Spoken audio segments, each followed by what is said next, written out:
Imagine we lived in a city where our most recognizable tourist attraction was sinking. It needed nearly $300 million in a bailout. The city auditor was sleeping at the wheel, if not cheating.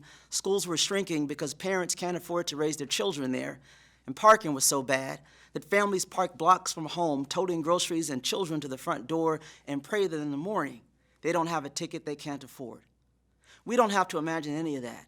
We live it every day. The problems we face in Long Beach, they can't be solved by a politician. It's going to take a political outsider who's local and cares enough to put it all on the line and shake things up.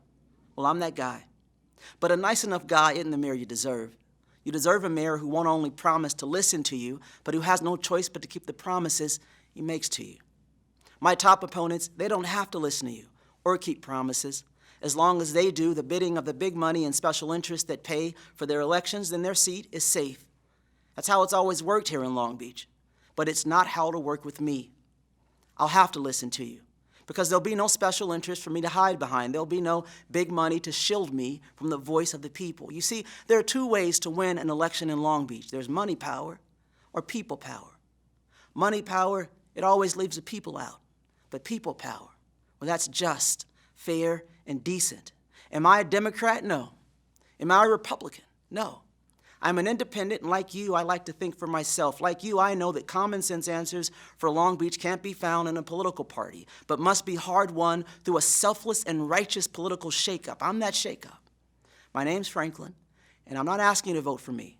I'm asking whether you're finally ready to vote for yourselves. This is your city, and your mayor ought to have the decency to give it back to you.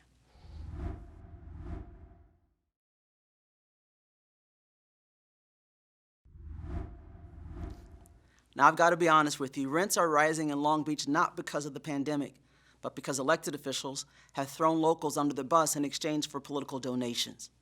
The largest donations from greedy developers that are driving up prices were made into the mayor's office.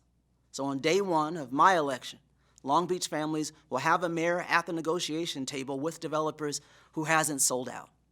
One thing you can count on is I'm going to fight for you.